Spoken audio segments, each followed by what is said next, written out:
Pedro nos ensinando a viver espalhados pelo mundo, a viver na diáspora e em circunstâncias que são às vezes perigosas para os crentes, que são desfavoráveis, como os judeus, ou melhor, os cristãos agora, né? Ouvintes de Pedro estão espalhados pelo Império Romano. Nós também nos valemos de tantos desses princípios bíblicos para viver em um mundo que não teme ao Senhor e vivermos nós em fidelidade a Deus, a despeito de onde estivermos, ainda que espalhados pelas nações. Hoje falaremos de 1 Pedro capítulo 3, do verso 8 ao verso de número 12, a sequência do texto, desde que falamos sobre a vida no lar.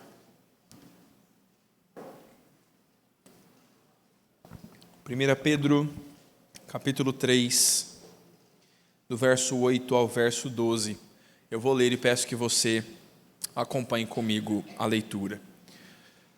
A palavra de Deus nos diz assim: Finalmente, sede todos de igual ânimo, compadecidos, fraternalmente amigos, misericordiosos, humildes, não pagando mal por mal ou injúria por injúria.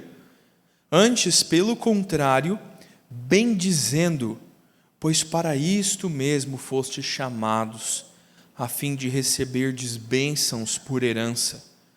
Pois quem quer amar a vida e ver dias felizes, refreie a língua do mal e evite que os seus lábios falem dolosamente.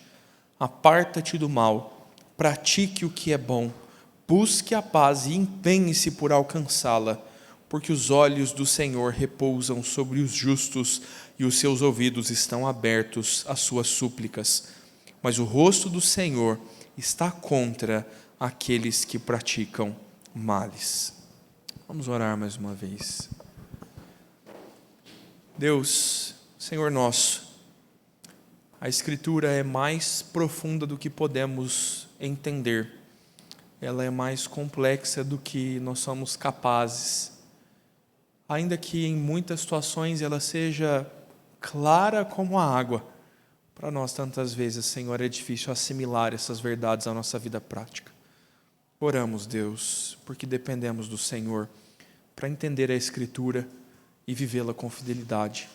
Nos dá esta noite uma porção a mais da Tua graça, para que na graça do Senhor sejamos aperfeiçoados a Cristo, amando os nossos irmãos, vivendo fraternalmente, levando um comportamento que reflete Cristo. É o que pedimos no nome do nosso Senhor Jesus. Amém. Imagine, querido, Jesus andou nessa terra, né? Às vezes a gente se esquece de princípios tão claros, tão verdadeiros como esse. Nos tornamos, às vezes, uns hereges práticos, né? Nós cremos na doutrina e não a vivemos. Por que um herege, pastor? Porque as naturezas de Cristo são duas. Ele é 100% Deus, mas ele é 100% homem. E como um homem, meu irmão, o Senhor Jesus nasceu plenamente da Virgem Maria, padeceu sob a mão de Pôncio Pilatos. A gente já emenda o credo aqui, né? Para nós alunos da EBD.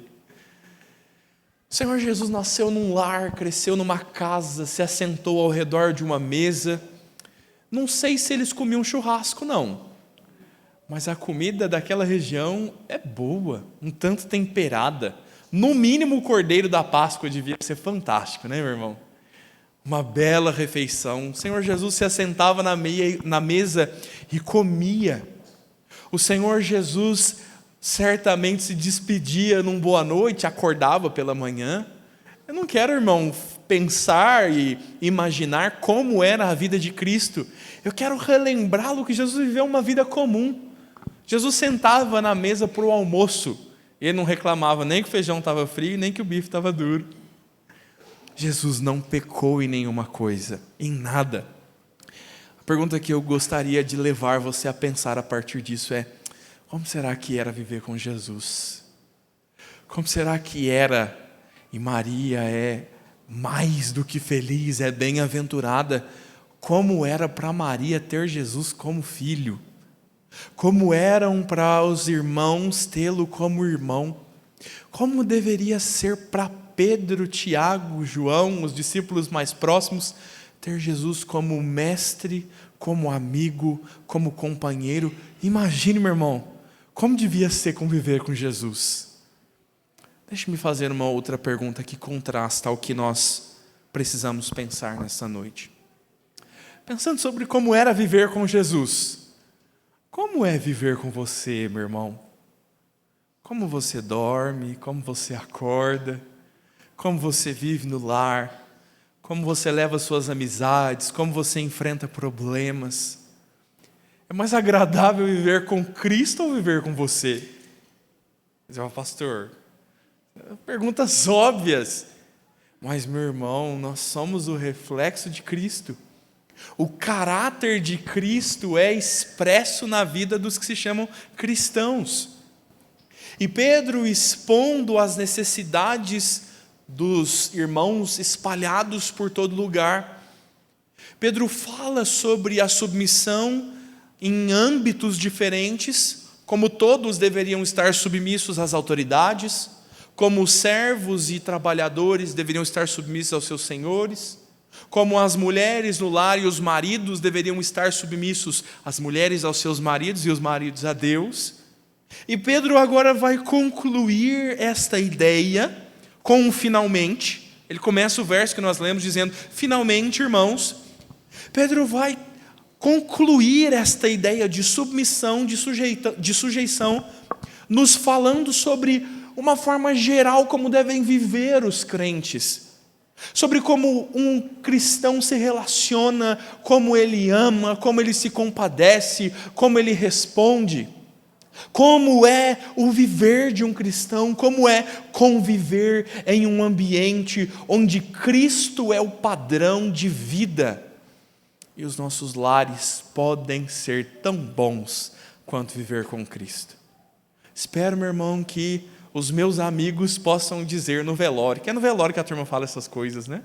Ai, era tão bom viver com ele era tão parecido com Jesus. É isso que nós almejamos, é isso que nós queremos. Entender que a vida comum dos crentes, a vida diária cristã, ela nos é exposta por Pedro, tendo Cristo como o grande paradigma, a grande comparação, mas expondo a nós agora como é a convivência cristã. Eu queria tratar sobre este tema aos irmãos, a convivência cristã, e fazer isso em 3 princípios que nos acusa o texto. Pensando primeiro na convivência cristã, quando os cristãos buscam harmonia, é o que nos diz o verso 8. Pensando em segundo lugar sobre como os cristãos falam para abençoar, é o que nos diz o verso 9. E o verso 10 e 12 nos dizem o terceiro princípio, que cristãos buscam a paz. É este o cenário, é este o retrato da convivência cristã. É assim que nós queremos viver a vida comum, levando Cristo onde quer que estejamos, nos comportando, agindo, vivendo plenamente como o Senhor Jesus. O primeiro desses princípios, então, irmãos, entendendo esta lógica, esta sequência de Pedro que está concluindo o assunto e finalmente dando conselhos gerais sobre convivência, a primeira instrução de Pedro é dizer sobre os cristãos que buscam harmonia. A nossa primeira tarefa, a nossa primeira responsabilidade, o primeiro entendimento é pensar que cristãos buscam a harmonia. E isso nos diz o verso de número 8. Finalmente, os irmãos, então, maridos, servos, cidadãos, sede todos de igual ânimo. Rapaz, o que quer dizer? Eu não consigo ter o ânimo da Silvinha, sabe aquela sensação assim? Tem alguns que são mais animados do que eu. O presbítero Ismar levanta às 5 rindo. O presbítero Lucas pedala antes da EBD às 5 da manhã. Não tem esse ânimo. Parece que a Escritura às vezes nos dá alguns princípios estranhos. Esse é o privilégio que nós temos de retornar ao texto grego. A ideia aqui, irmãos, é falar sobre ânimo com uma palavra que não há no nosso vocabulário, por isso difícil ser traduzida. Mesma palavra grega que Paulo usa aos Filipenses, dizendo: tende em vós o mesmo sentimento que houve em Cristo, que não fazendo usurpação de Deus se humilhou. Paulo fala sobre um sentimento, Pedro fala sobre um mesmo ânimo, e o texto que nós lemos de Romanos fala sobre um mesmo pensamento. É pensamento, sentimento ou ânimo, é a conjunção dessas coisas, por isso é difícil de traduzir a palavra. A ideia que Pedro quer nos dizer é que os crentes devem ter um pensamento que é concordante, um ânimo que se inclina na mesma direção, ter uma mesma disposição, uma mesma inclinação, um pensamento que se ajunta e se dirige. Não que eu e você tenhamos a mesma opinião em tudo. Você nunca concordaria que o São Paulo é o melhor clube de futebol. Mas talvez você concorde sobre o futuro da igreja, sobre a vida dos cristãos, sobre como nos portarmos na vida no lar, sobre qual o próximo passo da primeira igreja, comprar ou não comprar. Pensemos, concordes.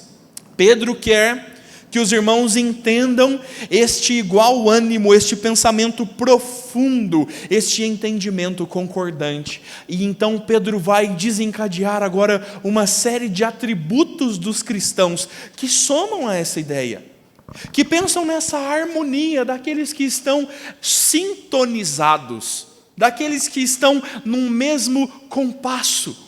E nós mesmo diferentes, nós mesmo tendo pensamentos, ideias, como um grande coro, em diferentes tons, em diferentes compasses, todos cantam uma bela melodia, a igreja concorde. Seguindo, Pedro diz então como devemos fazer isso, devemos fazer sendo nós compadecidos.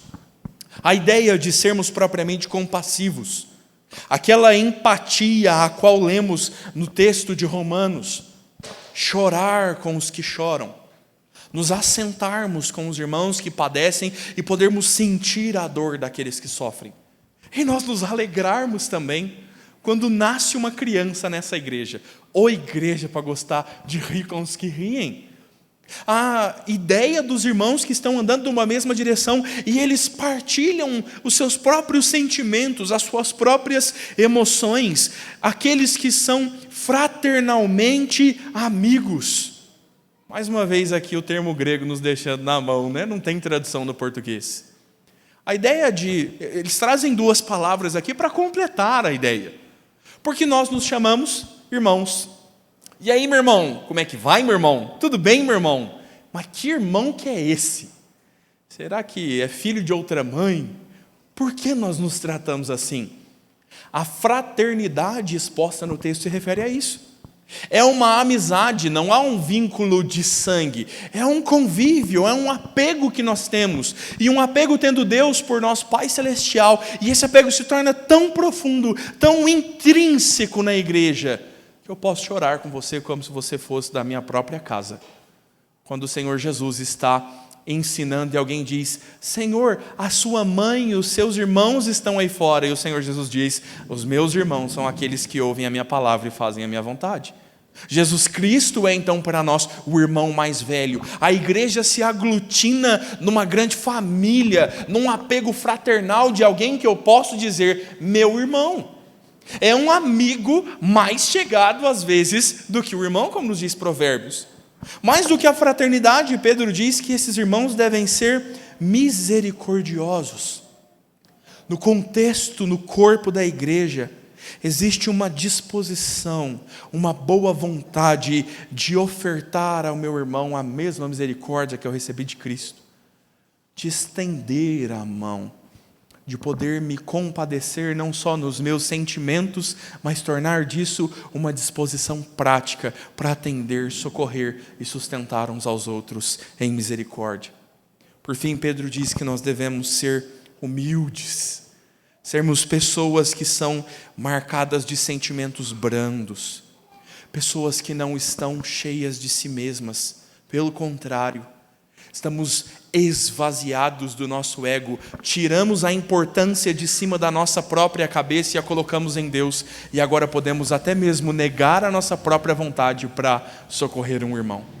É este o quadro que Pedro nos expõe para pensar sobre como o caráter de Cristo está refletido em todas essas coisas. Irmãos, quem Pedro está descrevendo não pode ser outro senão Jesus. É o Jesus compassivo, misericordioso, que chora e lamenta o não arrependimento de Jerusalém, que lamenta a morte de seu grande amigo Lázaro. É o Senhor Jesus que se compadece das multidões e é compassivo para atendê-las, curá-las, para ensinar do Evangelho. É o Senhor Jesus, este homem que traz os seus discípulos como ovelhas, que os ensina, que diz: Satanás quis peneirar vocês, e eu intercedi ao Pai por vocês. O que Pedro está nos pintando é o caráter de Cristo, é o senhorio do Senhor Jesus e a forma como nós viveremos replicando o caráter do Senhor Jesus. Manso, humilde, misericordioso, o nosso irmão mais velho que traz a perfeita harmonia e nos indica o caminho por onde andar. Assim, Paulo diz em Romanos, texto que lemos: tenham o mesmo modo de pensar uns para com os outros, em vez de serem orgulhosos, sejam solidários com os humildes.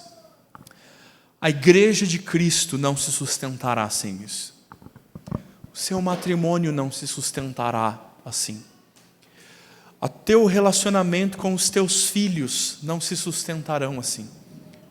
É necessário para a vida humana a empatia, a misericórdia, o socorro, o viver como Cristo. E nós fomos criados para ser assim.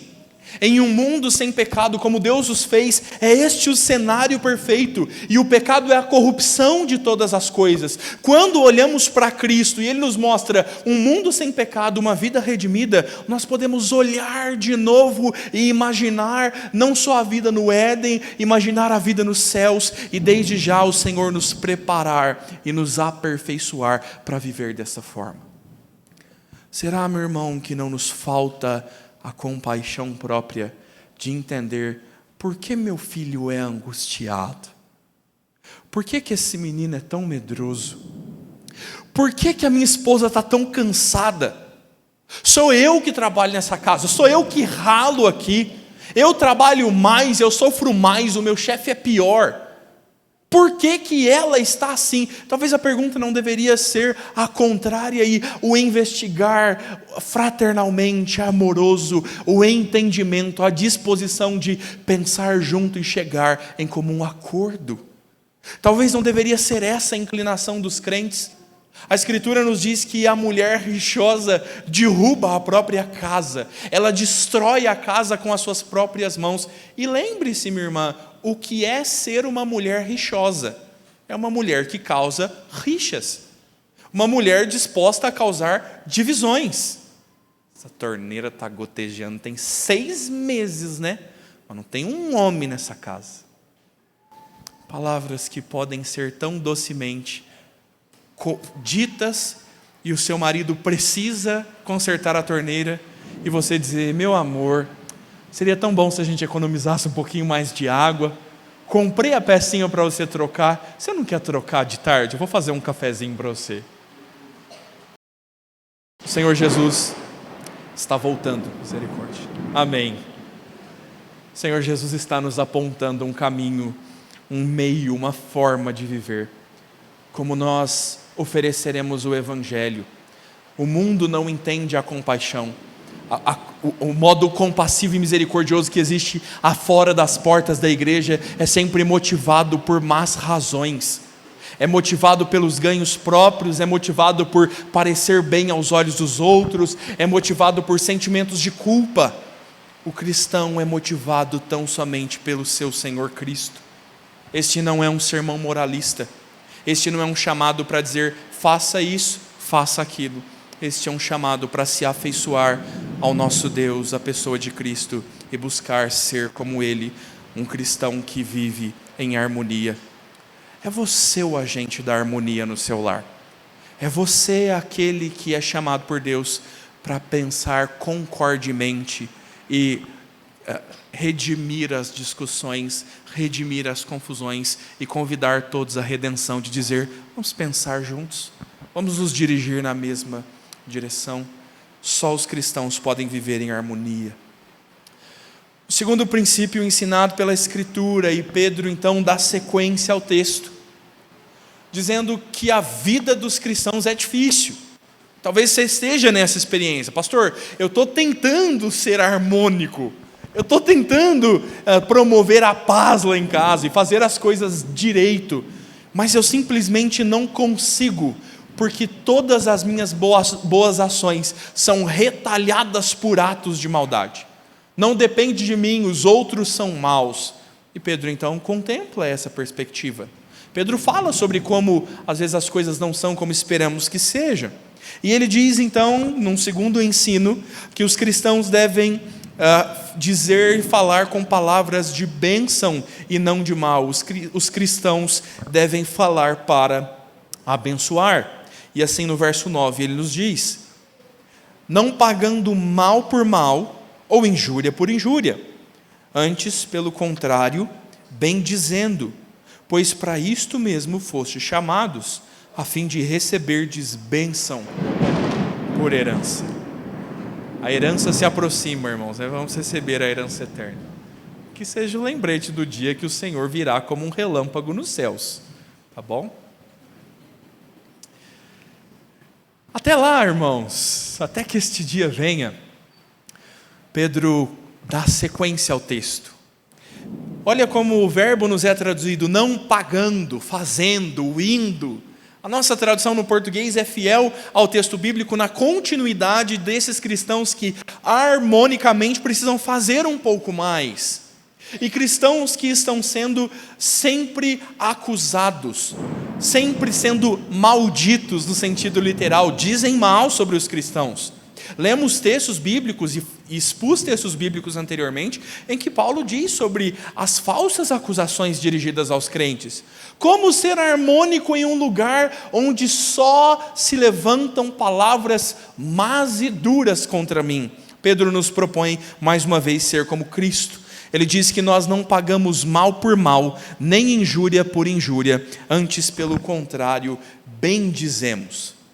Antes, pelo contrário, nós abençoamos. E este é um princípio claro da Escritura. Como lemos o texto de Romanos: amem vossos inimigos, orem por aqueles que vos perseguem. Seria o mal para nós a autorização de dar em troco? Seria o mal para nós a permissão de: o governo me rouba nos impostos, eu só nego os impostos e roubo do governo. Ladrão que rouba ladrão tem 100 anos de perdão, vamos sonegar. Seria este o princípio cristão? A sua mãe te ensinar, talvez, na infância, e se livre desse ensino, meu irmão: se te beliscar, você belisca de volta. Chegar com o olho roxo aqui em casa, eu vou deixar o outro olho roxo. A retaliação, a resposta à mesma altura. Onde vemos Cristo fazer isso?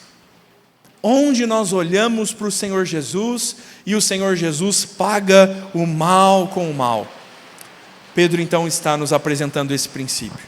Quando nós formos injuriados, quando nós formos elogiados, recebermos belos adjetivos com palavras de baixo calão, nós não responderemos à mesma altura. Nós não responderemos com as mesmas palavras. Os termos maus, as más falas serão respondidas pelos crentes com palavras de bênção. Eis o grande desafio dos crentes: falar para abençoar. Como nós faríamos isso de uma forma prática? Alguém te fecha no trânsito e a pessoa acha que você está errado e ela solta um belo palavrão, um sonoro palavrão, e você responde abençoando, diz: achei linda a cor do seu carro. Será que seria esse comportamento cristão? Seu chefe te dá uma bronca, te chama de incompetente, humilha você e você fala assim: obrigado, chefe, porque sem você eu jamais seria ninguém nesse mundo. Então eu agradeço por este exímio momento de poder ouvir verdade sobre mim.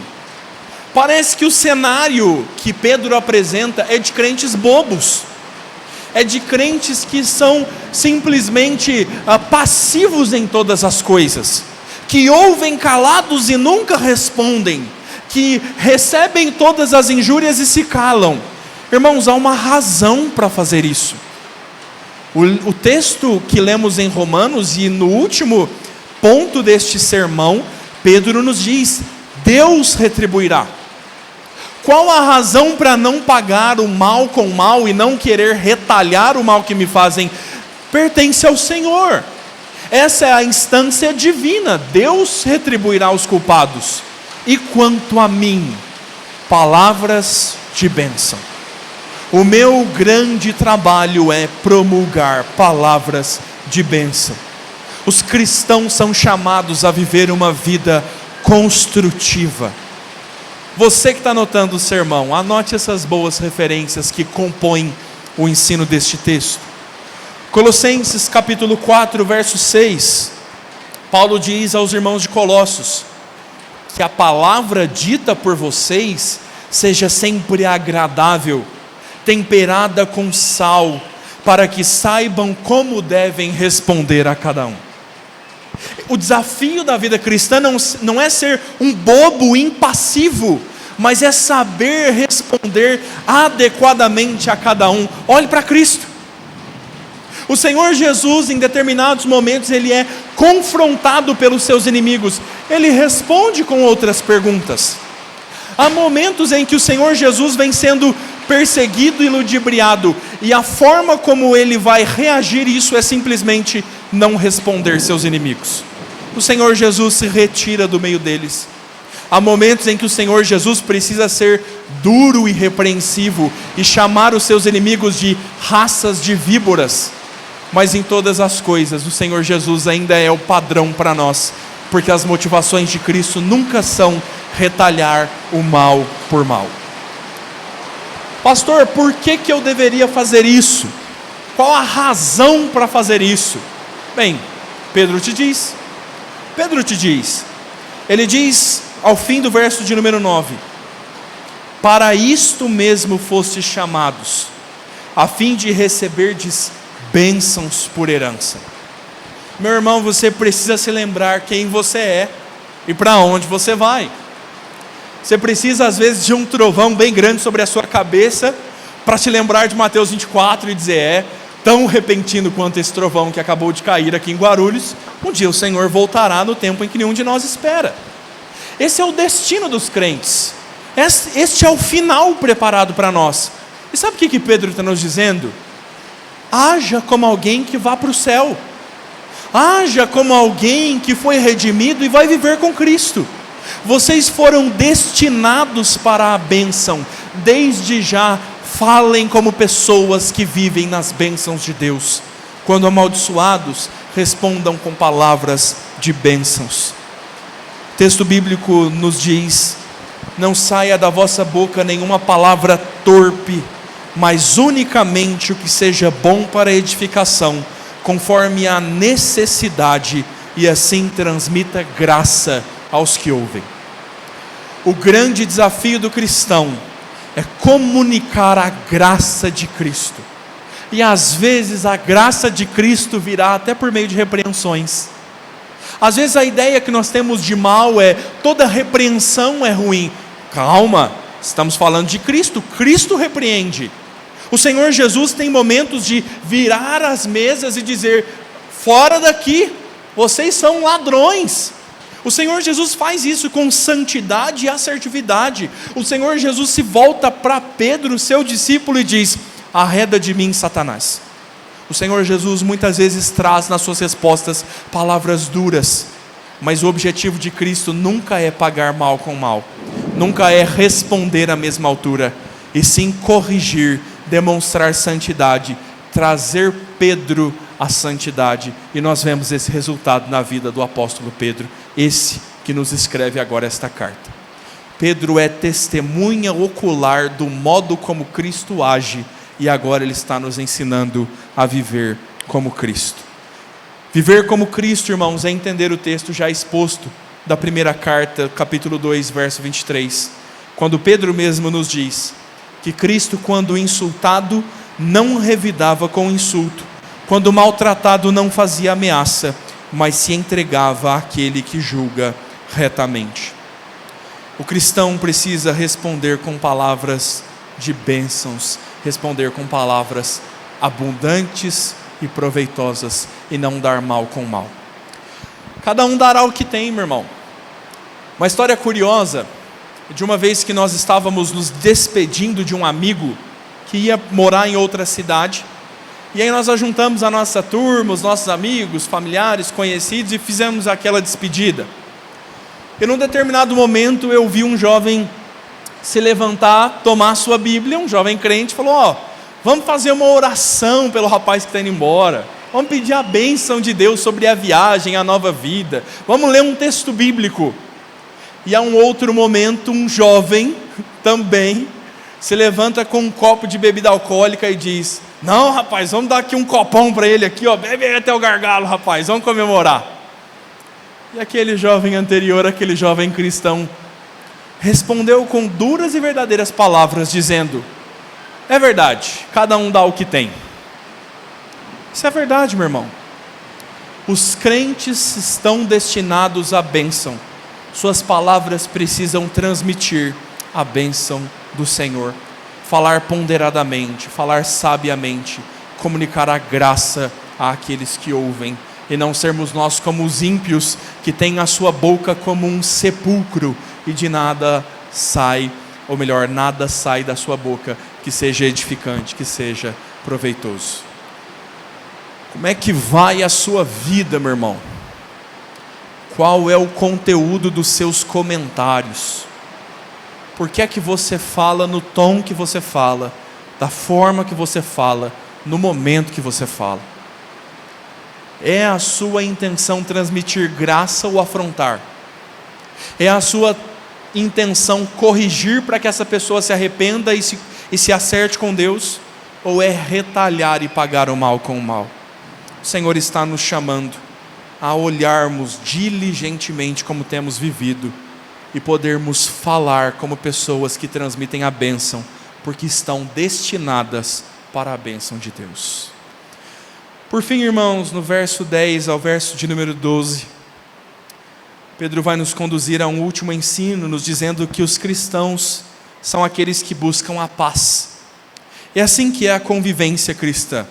Cristãos almejam a harmonia, vivem em comum acordo, são misericordiosos, compassivos.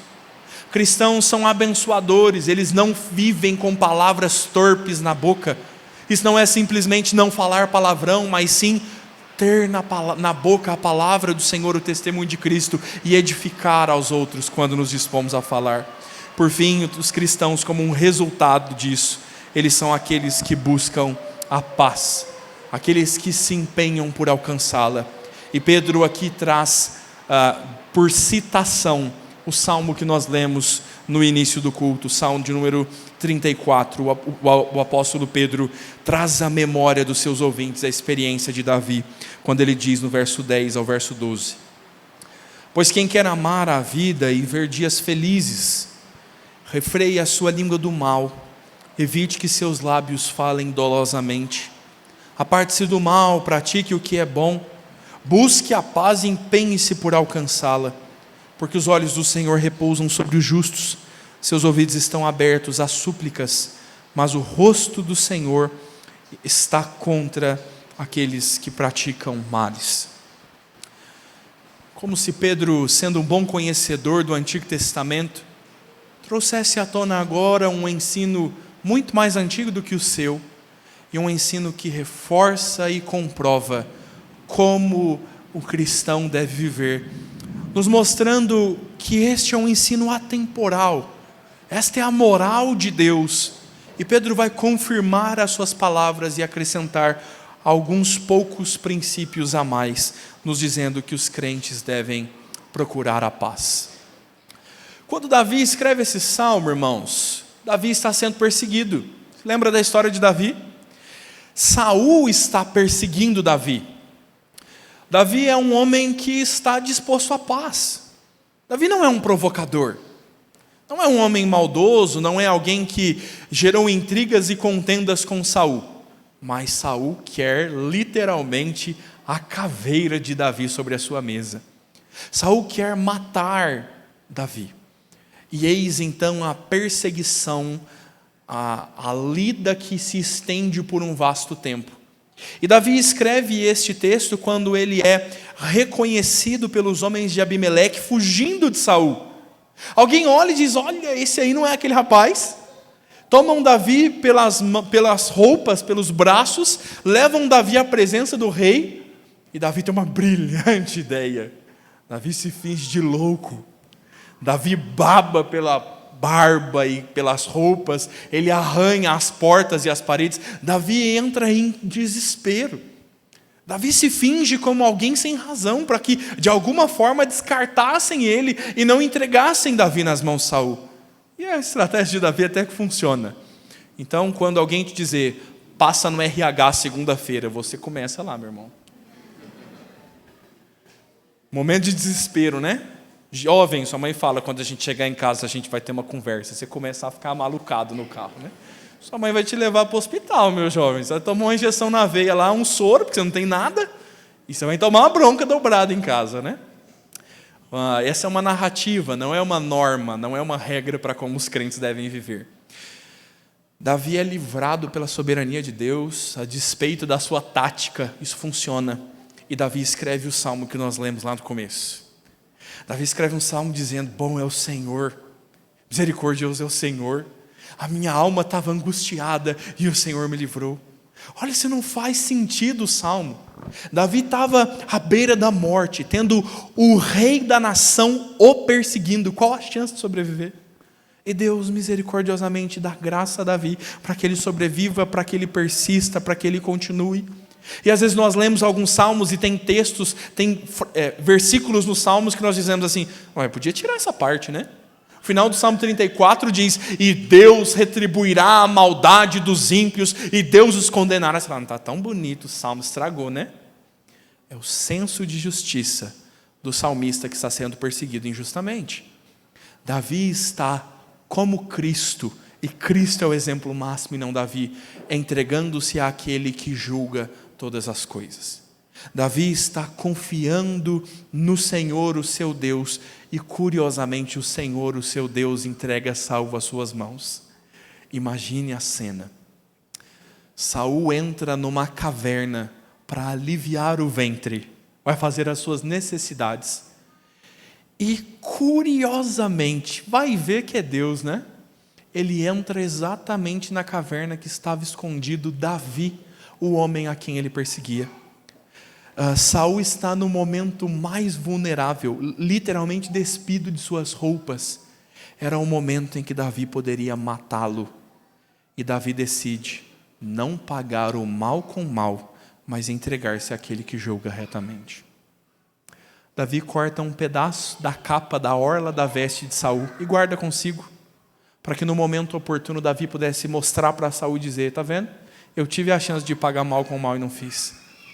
Deus é quem vai tratar Saul.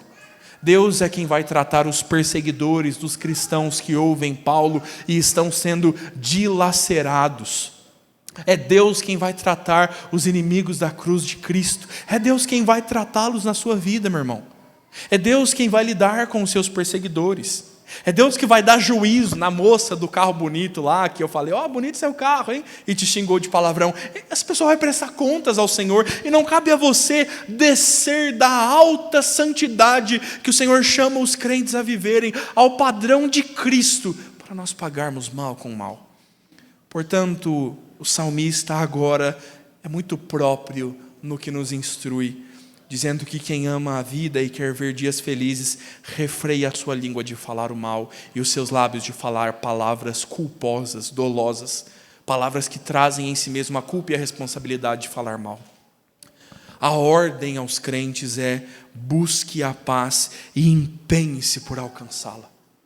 Talvez você não consiga, talvez você não tenha condições de estabelecer a paz na guerra da Ucrânia, a resolver a tensão política polarizada do Brasil.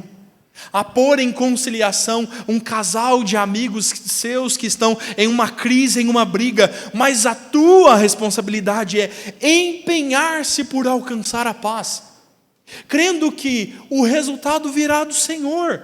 E nós estamos tratando a nossa responsabilidade ao nosso trabalho, tal como o texto de Romanos também diz: se possível, no que depender de vós, vivam em paz com todas as pessoas. Cristo teve momentos de conflito.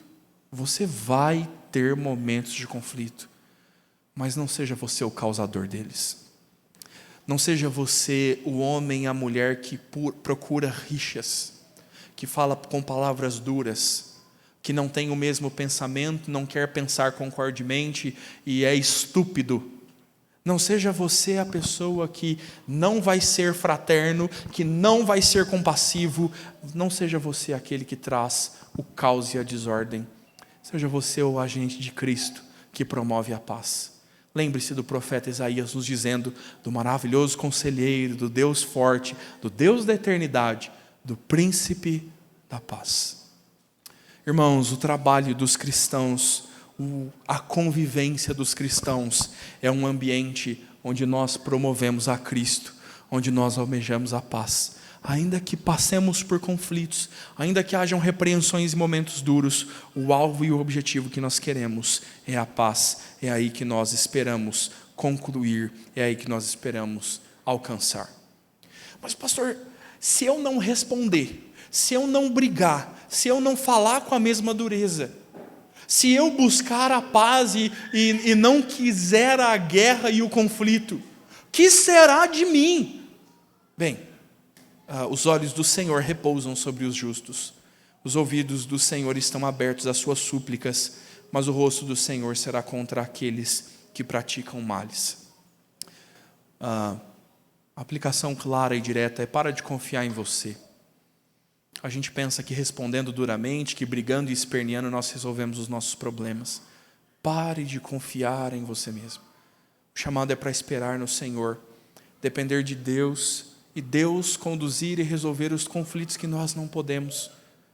Nosso trabalho é nos empenharmos pela paz, repreender, arguir, argumentar, muitas vezes com firmeza que nos é necessária aos crentes, mas sabendo que todas essas coisas, para que haja transformação, arrependimento, para que haja um pensamento que conduz na mesma direção, harmonia, paz. É assim que os cristãos vivem. Nós não somos agentes da guerra, nós somos embaixadores do príncipe da paz. Nosso trabalho é maior de todos este. Meu irmão, quero concluir pensando uma coisa simples e fundamental. Você não consegue fazer isso. Simplesmente não consegue. Por isso nós não somos moralistas. Por isso nós não cremos em uma ideologia comportamental.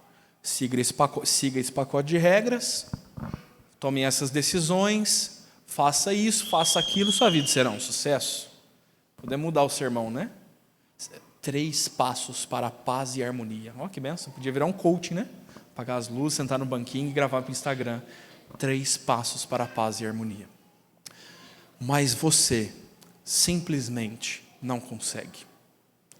Seus lábios vão falar dolosamente. Quando você perceber, a moça que te xingou no trânsito já foi embora e você xingou ela 8 vezes pior.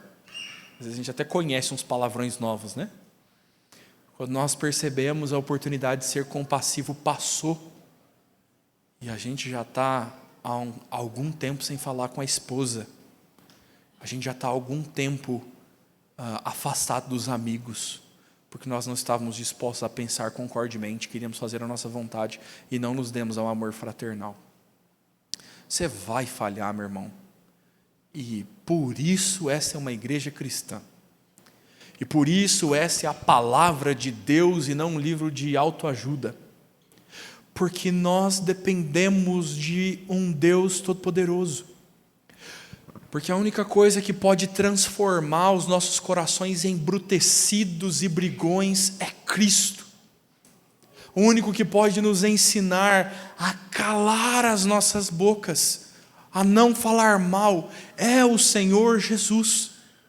E qualquer esperança de uma mudança, de uma transformação, pela minha força, pela minha determinação, é o mais ledo engano.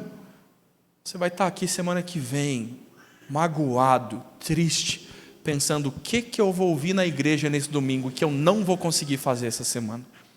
Você vai falhar antes de levantar da cama amanhã, meu irmão. O despertador vai tocar, o cachorro do vizinho latiu, você já vai levantar falando, você desgraça desse cachorro. A única forma de nós termos o nosso coração transformado e redimido é pelo Senhor Jesus. A obra, meu irmão, de Cristo é uma transformação completa. Deus não quer mexer no nosso modo de falar. Deus não quer tratar simplesmente os nossos relacionamentos. Deus quer tratar a nossa vida toda. Ele quer esmagar o nosso ego e nos trazer a viver a verdade de que agora Cristo vive em mim e eu não vivo mais para mim mesmo.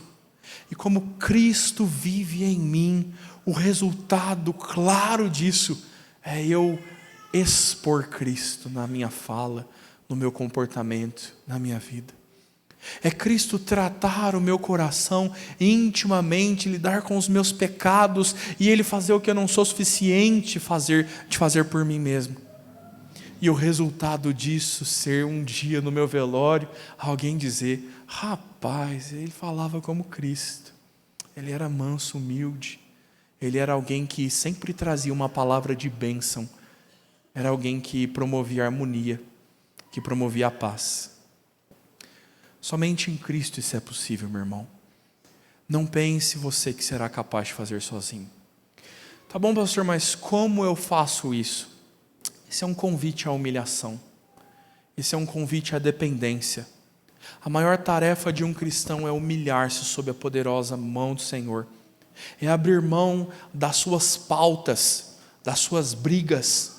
É deixar um pouquinho de lado as suas razões e ofertar perdão. E ofertar misericórdia, como Deus ofertou misericórdia a você e você não merecia. Seja você aquele que promove a paz. Nós estávamos em guerra com Deus, irmãos.